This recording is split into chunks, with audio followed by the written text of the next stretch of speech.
ሰላም ጤና ይስጥልን ውድ ተመልካቾቻችን ከኢሳት ነጻ የህዝብ ሚዲያ የሰዓቱን ዜናዎች ይዘንላችሁ ቀርበናል። ከዜናዎቹ ጋር መሰረት ባዩ ነኝ። አብራችሁን ቆዩ።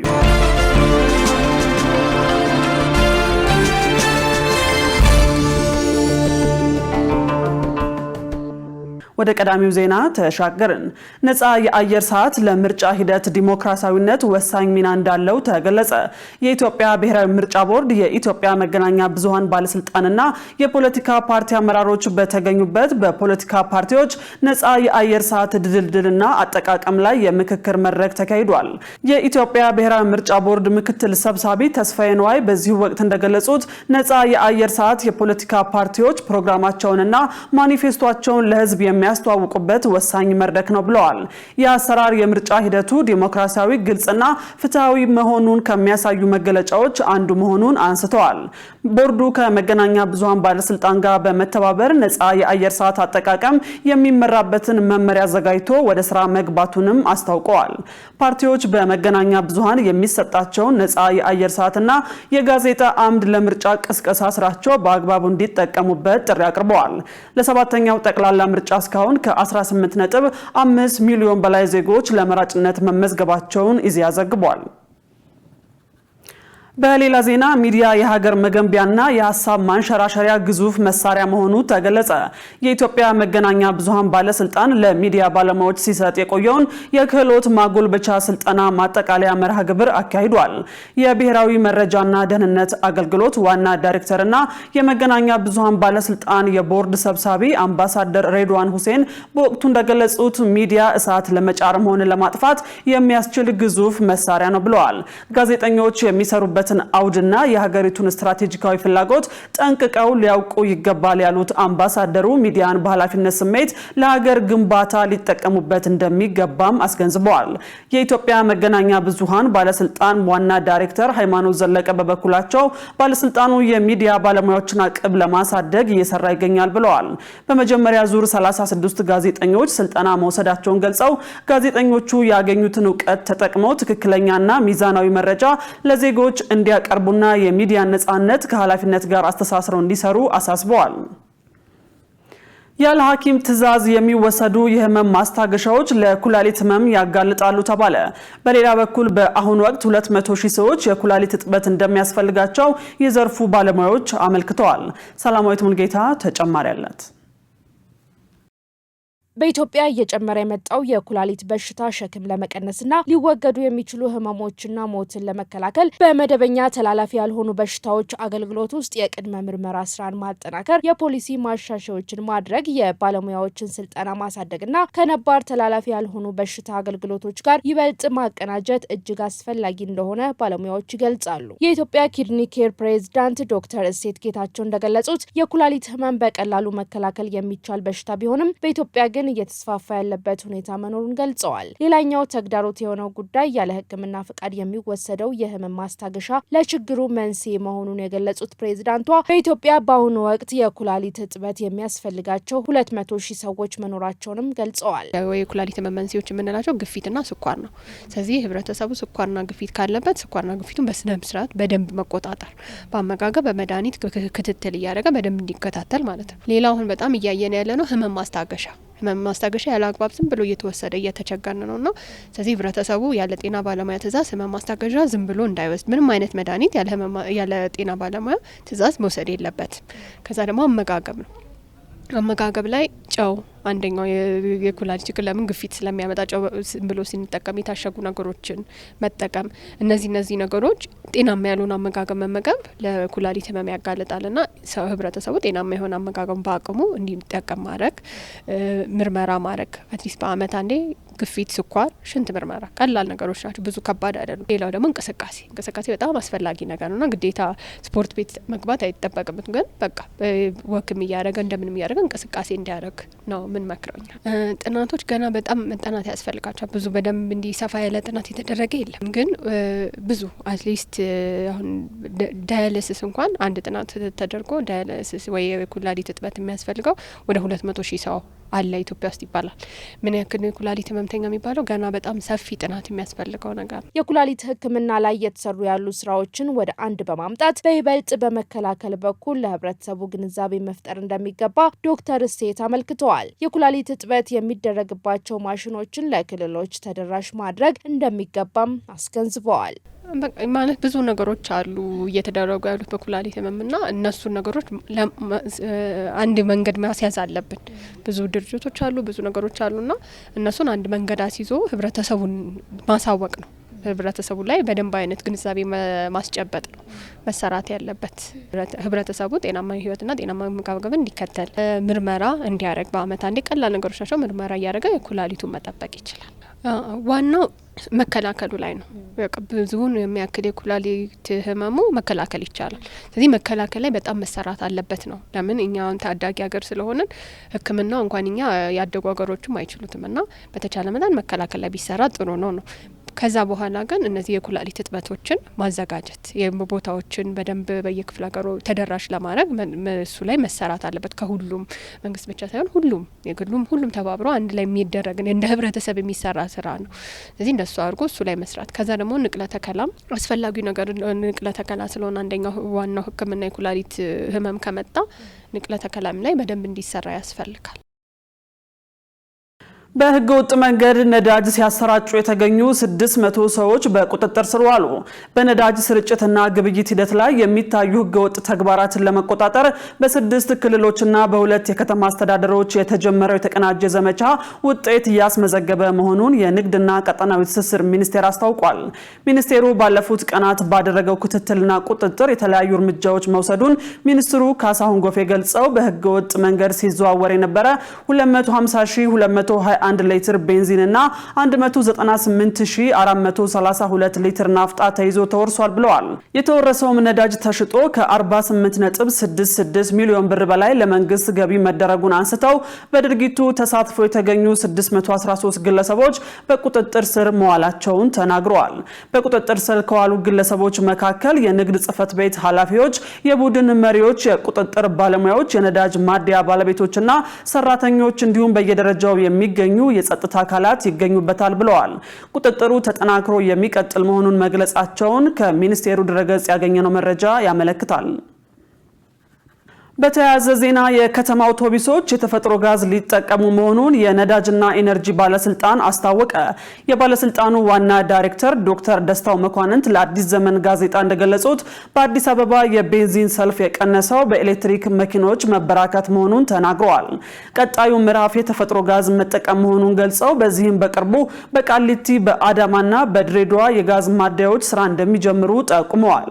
የከተማ አውቶቡሶችን ሞተር በመቀየር ወደ ተፈጥሮ ጋዝ ገባት በዘርፉ ላይ ትልቅ እፎይታ ይፈጥራል ብለዋል። ከ3 ዓመት ተኩል በኋላ ደግሞ የሀገር ውስጥ የነዳጅ ማጣሪያ ግንባታ ሲጠናቀቅ 80% የሚሆነውን የሀገር ውስጥ ፍላጎት መሸፈን እንደሚቻል ገልጸዋል።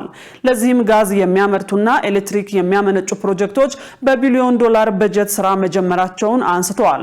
የኢኮኖሚው ዘርፍ እንቅስቃሴ በነዳጅ እጥረት እንዳይቆም ማድረግ የባለስልጣኑ ግብ መሆኑን የጠቀሱት ዳይሬክተሩ በተለይም የሲሚንቶ ፋብሪካዎች፣ የኤክስፖርት ኢንዱስትሪዎችና የኮሪደር ልማት ፕሮጀክቶች በትኩረት ክትትል እየተደረገላቸው መሆኑን ገልጸዋል። በተጨማሪም በዘርፉ የሚታየው ህገወጥ ዝውውር ለመግታት ህብረተሰቡ ጥቆማ በመስጠት እንዲተባበር ጥሪ አቅርበዋል። በአማራ ክልል በሴቶችና በህፃናት ላይ የተፈጸሙ የወንጀል ተግባራት ውሳኔ ያገኙ ተባለ። የክልሉ ፍትህ ቢሮ በጎንደር ክላስተር ባሉ ወረዳዎች ለሚገኙ ዳኞች፣ አቃቤ ህግና ሌሎች ባለድርሻ በሴቶችና ህፃናት ላይ የሚፈጸሙ የኃይል ጥቃቶችን በመከላከል ላይ ያተኮረ ስልጠና መስጠት ጀምረዋል። በመድረኩ የቢሮ ምክትል ኃላፊ አቶ ወንዳቸው ሰራው በሴቶችና በህፃናት ላይ ጥቃት የሚፈጽሙ አጥፊዎች ላይ ተመጣጣኝ ቅጣት እየተሰጠ መሆኑን ገልጸው ባለፉት 6 ወራት ጥቃት በፈጸሙ ከ200 በላይ ግለሰቦች ላይ እስከ 25 ዓመት የሚደርስ ጽኑ እስራት ተላልፏል ብለዋል።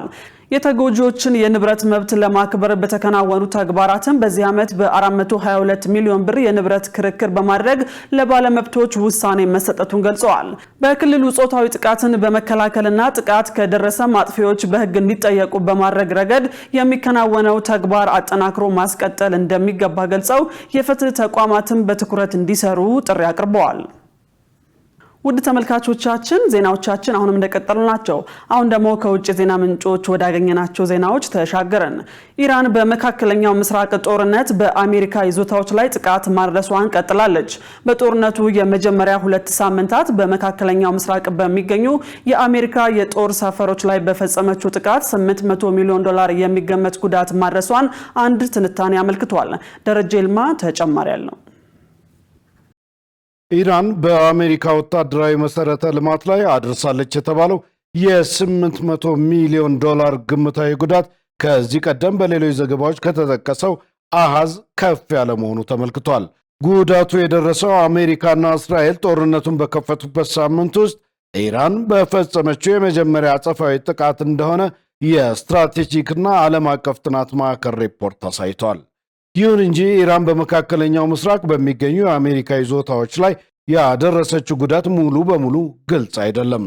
የሲኤስአይኤስ ከፍተኛ አማካሪና የሪፖርቱ ተባባሪ አዘጋጅ የሆኑት ማርክ ካንቺያን በቀጣናው በሚገኙ የአሜሪካ ጦር ሰፈሮች ላይ የደረሰው ጉዳት ከተገቢው በታች ነው ሪፖርት የተደረገው ብለዋል።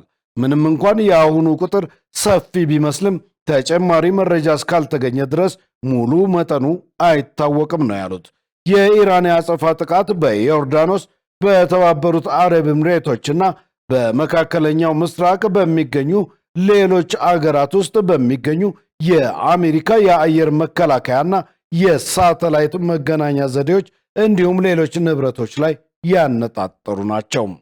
ከፍተኛው ጉዳት የደረሰው በዮርዳኖስ በሚገኘው የአየር ኃይል ሰፈር በአሜሪካ የታድ የሚሳኤል መከላከያ ስርዓት ራዳር ላይ ነው ተብሏል። በሲኤስአይኤስ የመከላከያ ክፍል የበጀት መረጃ ግምገማ መሰረት የራዳር ስርዓቱ ወደ $485 ሚሊዮን የሚያስወጣ ሲሆን ይህ የአየር መከላከያ ስርዓት ባለስቲክ ሚሳኤሎችን ከረጅም ርቀት በመለየት ለማምከን የሚያገለግል ነው። የኢራን ጥቃት $310 ሚሊዮን ተጨማሪ ጉዳት አድርሷል ተብሎ የሚገመተው የአሜሪካ ጦር ሰፈሮችና በቀጠናው በሚገኙ የአሜሪካ ጦር ሰፈሮች ህንፃዎች፣ መገልገያዎችና ሌሎች መሰረተ ልማቶች ላይ ነው።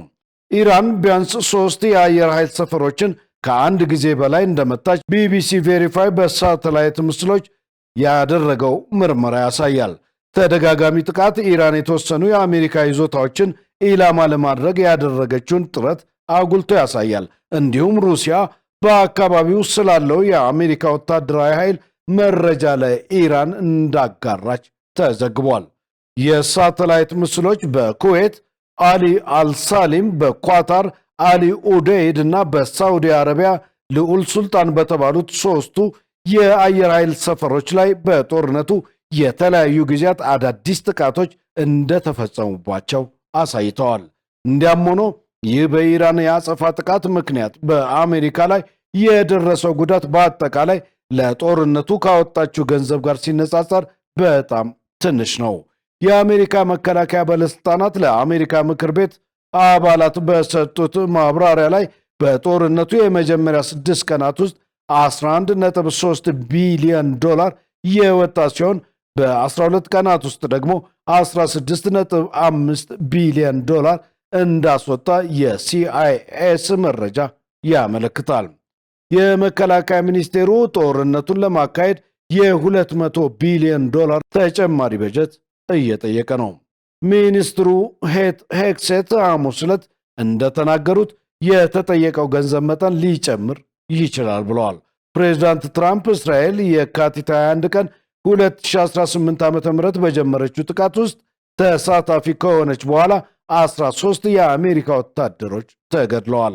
መቀመጫውን አሜሪካ ያደረገው የኢራን የሰብአዊ መብት አክቲቪስቶች የዜና ማዕከል እንደሚለው 3ኛ ሳምንቱን ባጠናቀቀው ጦርነት እስካሁን ኢራን ውስጥ በአጠቃላይ 3200 ሰዎች ተገድለዋል። ከእነዚህም ውስጥ 1400 ያህሉ ሰላማዊ ሰዎች መሆናቸውን ዘግቧል።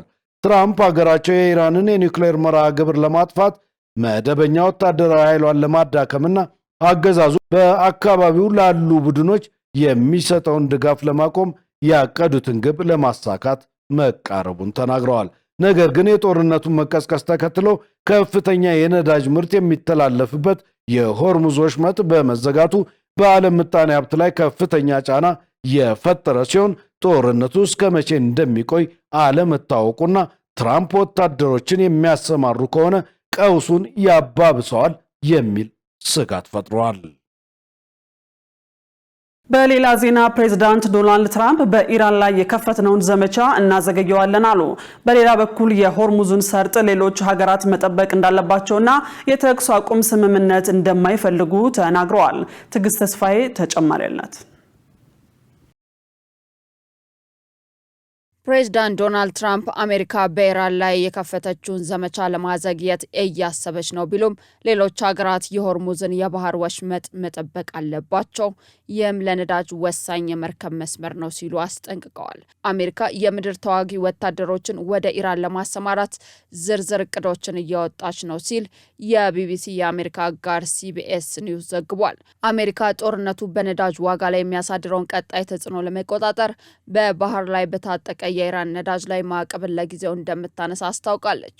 የእስራኤል ጥቃት በቴህራንና ቤይሩት ላይ መቀጠሉ የተገለጸ ሲሆን ሳውዲ አረቢያ፣ ኩዌትና እስራኤል ድሮኖችና ሚሳይሎችን እንዳስወገዱ ተናግረዋል። ቀደም ሲል እንግሊዝ ሆርሙዝን ኢላማ ባደረጉ የኢራን ቦታዎች ላይ ጥቃት ለመሰንዘር የአሜሪካ ሰፈሮችን እንደምትጠቀም አስታውቃለች። ይሁን እንጂ ትራምፕ የእንግሊዝ ውሳኔ በጣም ዘግይቷል ብለዋል። የእንግሊዝ የውጭ ጉዳይ ሚኒስትር ኬሪ ስታመር እንግሊዝን አደጋ ላይ የሚጥል ነው ሲሉ ከሰዋል። ኢራን ራስን የመከላከል መብቷን ትጠቀማለች ሲሉ አክለዋል።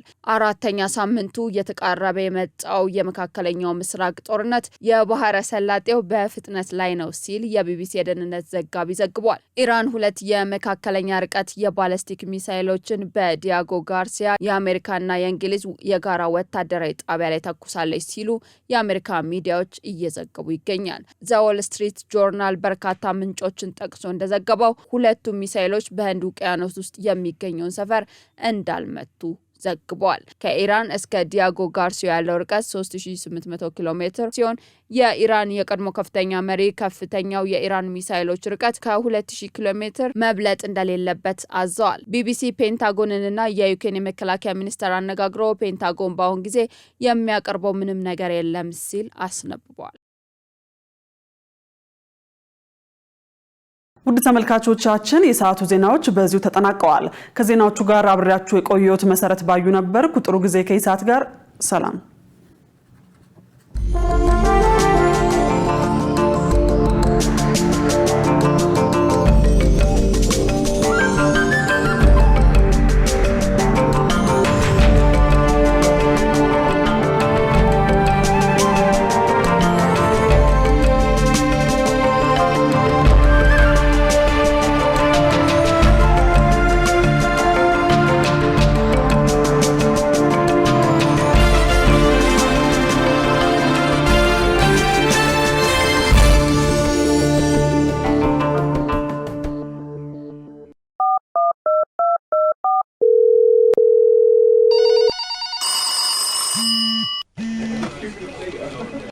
ሄሎ ኢሳት ቴሌቪዥን። ሄሎ ማን እንበል? ከየት ነው? ሄሎ ኢሳት።